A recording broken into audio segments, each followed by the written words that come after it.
3. Halo, Halo, ketemu lagi di dengan Atrivi. kita. Atrivi, selamat pagi, assalamualaikum semuanya ya. Oke, Bun, aku mau tanya nih. Iya, apa ya? Aku beberapa hari ini tuh banyak sekali melihat seller ya, seller penjual itu nanti capture percakapan dengan pembelinya yang gagal beli. Misalnya PO tapi tidak jadi, atau misalnya nanti pengiriman COD tapi barang datang terus tidak merasa pesan. Nah, itu sellernya kan kecewa. Terus mereka upload di Facebook itu percakapan mereka yang maki-maki customernya. Terus mereka ngapcer profil Facebook customernya. Terus jangan mau sama orang ini BANG TTTTT atau kata-kata kasar kayak gitu. Nah, kita mau bahas nih. Itu gimana itu menurut teman-teman itu? Menurut teman-teman gimana ya? Kalau menurut Bunda sendiri, aduh. Sebisa mungkin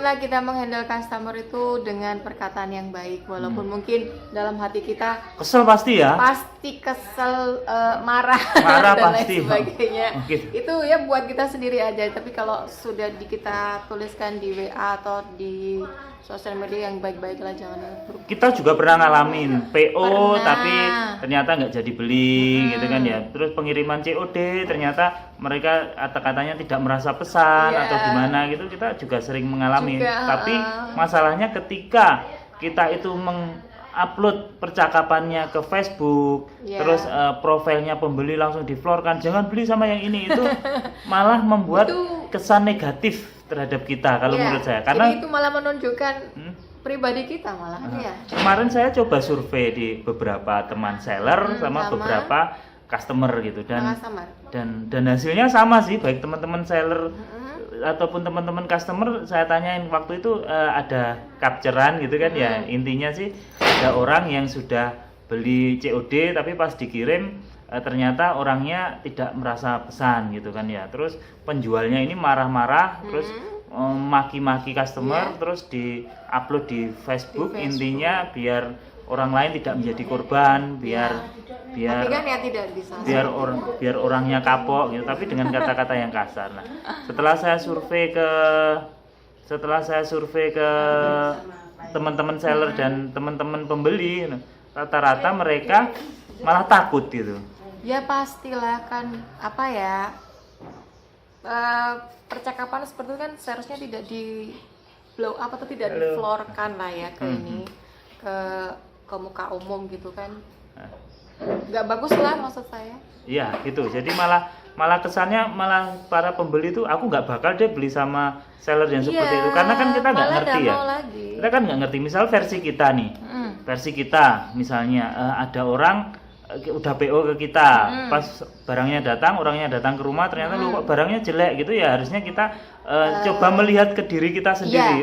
Jangan-jangan fotoku, deskripsiku tidak sesuai dengan kenyataan, kan gitu kan ya. Terus misalnya ada orang sing waktu pengiriman COD dikirim ternyata alamatnya salah, itu jadi input jadi kita, berarti sebaiknya kita konfirmasi dulu WA-nya sebelum kita kirim, kan gitu kan ya. Jadi sebaiknya itu menjadi bahan masukan buat kita, bahan apa namanya, introspeksi buat para seller.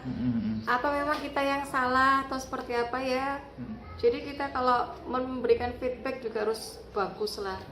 Mungkin memang salah kita, salah sistem kita, atau mungkin pengantarannya yang lama atau seperti apa. Saya menyadari karena kita juga pernah ngalami, jadi saya menyadari betapa jengkelnya menghadapi customer yang seperti itu. Tapi pasti ada seperti itu, tapi dia harus benar-benar menahan diri. Benar, harus kulaan sabar yang baik. Ini bukan berarti kita nyalahin teman-teman yang sudah ngefloorkan para customernya terus dengan kata-kata kasar biar customernya kapok. Ini cuma pendapat pribadi kita. Jadi karena kita kemarin itu nemuin banyak teman-teman seller itu seperti itu di Facebook, di Instagram, mereka capture profilnya pembeli, mereka capture percakapannya yang mereka nekan kasar-kasar gitu.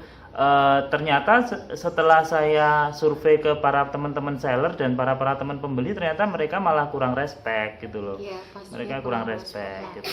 Dan yang perlu teman-teman hati-hati juga bahwa kemarin sempat ngobrol sih sama orang Jawa, itu juga nggak boleh sebenarnya karena melanggar undang-undang ITE juga. Oh ada pelanggaran juga. Jadi saya kurang tahu sih, nanti kalau salah mohon dikoreksi ya. Jadi di undang-undang ITE itu ada yang pasalnya yang kurang lebih itu kalau kita men-share percakapan yang mengandung detail data pengguna itu bisa dituntut juga gitu loh. Apalagi kita kan itu kan cerita versi kita kan ya, cerita versi kita. Belum tentu misalnya gini, ada orang PO ternyata barangnya datang tidak sesuai versi kita loh. Ya apa sih? Kamu udah PO nggak jadi beli, tapi versi pembeli bisa jadi. Loh, lah gambarmu nggak cocok ternyata barangnya jelek lah gitu kan ya. Makanya kita sebaiknya sih harus ini ya, harus introspeksi ke diri kita masing-masing. Jadi untuk perbaikan kita agar kedepannya itu lebih baik lagi. Kalau menurutku sih seperti itu. Menurut Bunda ya apa? Ya memang harus jadi masukan ya buat kita. Jangan langsung kita menjudge bahwa mereka itu seperti ini A, B, C, itu tidak membuka. Kan sama aja kalau seperti membuka aib kita. Menunjukkan siapa diri kita. Atau boleh sih di-share di Facebook itu boleh, tapi kita harus dengan kata-kata sing bagus juga. Lebih halus. Kemarin tuh banyak loh yang kata-kata kasar, kalau nggak punya uang nggak usah beli. Terus kalau miskin nggak usah. Dihindarin ya kata-kata seperti itu tuh para. Kalau miskin nggak usah beli ke kita. Terus kalau pasti lari lah pembelinya kalau para sellernya seperti itu. Kadang-kadang kan juga pengiriman COD gagal gitu, versi kita mungkin pembeli tidak bertanggung jawab gitu, tapi bisa jadi waktu itu kan bisa jadi misalnya pihak ekspedisinya yang kurang pas gitu, bisa jadi waktu datang yang bersangkutan lagi ada acara mendadak, terus handphonenya itu lagi nggak aktif atau lagi habis baterai gitu kan, bisa jadi banyak kemungkinan. Jadi teman-teman harus lebih inilah ya, intinya harus bisa memberikan solusi atau komplain handlingnya itu harus bagus. Komplain handling harus bagus dari segi kita menata perkataan kita di Facebook terutama ya, di sosial media. Harus benar-benar bagus. Harus benar-benar bagus karena bisa kembali ke diri kita sendiri kan gitu. Kembali ke diri kita. Pastinya apa yang kita tanam itu yang kita tuai. Aku tapi ngerti kok. Secara ini sebenarnya teman-teman seller itu maksudnya biar teman-teman yang lain itu tidak terjebak seperti mereka. Biar orang yang iseng-iseng itu biar kapok gitu. Biar ya orang-orang yang iseng-iseng itu kapok gitu. Tapi ternyata hal itu ketika kita survei ke para pembeli loh, kalau supplier seperti ini menurut Anda bagaimana? Malah takut mereka. Malah takut, benar. Loh, terus ada yang tak tanya lah, loh kamu kok takut, berarti kamu ada niatan untuk curang dong ke para pembeli itu. Mereka loh enggak lah, nanti kan banyak kemungkinan misalnya kita komplain nanti langsung di florno di medsos, kita apa-apa langsung di florno ke medsos kan gitu, karena pembeli sendiri juga butuh privasi ya. Butuh privasi. Kalau dibilang kita apakah selalu berhasil ya enggak, kita ada yang balik karena ekspedisi. Ada, pasti ada. Balik karena ekspedisinya, balik karena customernya ya ada gitu. Tapi banyak, ya nggak banyak, cuman ya mangkel. Ya mangkel pasti. Gregetan gitu. Cuman nggak perlu lagi kita memflorkan ke sosial media. Mungkin boleh sih, tapi menurutku mungkin boleh, tapi dengan bahasa yang mengingatkan, bukan langsung caci maki. Kalau bahasa caci maki nanti janganlah, itu sama saja. Image itu susah loh teman-teman. Jadi kita membangun image yang bagus itu memang susah. Membangun brand kita itu butuh tahunan, tapi untuk menghancurkan itu cuman sehari saja cukup. Sangat cukup sekali gitu. Jadi ya bisa diperbaiki lah. Ini kita lagi di rumah orang tua nih. Jadi pakai tongsis goyang-goyang. Lagi bawa apa namanya itu ya? Tripod. Iya. Oke. Mungkin itu ya. Jadi teman-teman hati-hati agar customer handlingnya lebih bagus lagi, sehingga akan mendatangkan banyak customer yang respect ke kita gitu, bukan malah menjauh. Itu. Sekali lagi ini bukan mensindir atau menggurui bagi teman-teman yang kemarin banyak sekali kita sama-sama belajar. Dan kami karena sering melihat postingan teman-teman seller yang seperti itu, menghina customernya, menjatuhkan customernya, nyaring foto profil customernya, handphonenya gitu, dan setelah kami lakukan survei ternyata malah bikin para customer yang calon customer malah takut semua kan gitu kan. Enggak itu biar segera dihindari gitu kan ya. Jadi sekali lagi mohon maaf ya kalau ada kata-kata yang kurang pas gitu. Loh ini kok menggurui, mohon maaf enggak, ini hanya sebatas menyampaikan survei kecil ya. Survei kecil yang mungkin bisa bermanfaat buat teman-teman seller yang lainnya ya. Kita kan sama-sama belajar, sama-sama menjadi ya lebih besar dikit. Terus menurut Bunda intinya gimana nih? Kalau ada nemu yang seperti itu gimana? Kalau menurut Bunda, intinya sih kita harus menjaga komunikasi kita dengan customer kita dengan baik. Kita harus mempunyai komplain handling yang baik apabila ada masalah. Jadi ya kalau ketemu customer yang jengkelin gitu.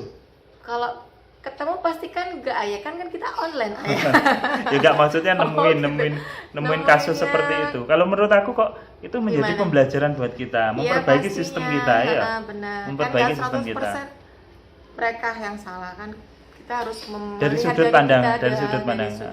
Kalau kita melihat lebih melihat ke arah diri kita, nanti sistem kita akan menjadi baik ya. Ya, lebih ada perkembangan buat diri kita sendiri. Jadi nanti ternyata customer kayak gini nggak perlu kita layanin gitu kan, jadi ada yang seperti itu. Jadi kita terkadang harus memang memfilter.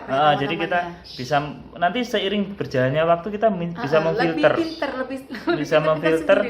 Customer kayak gini wes biarin lah ke laut aja kan gitu kan ya.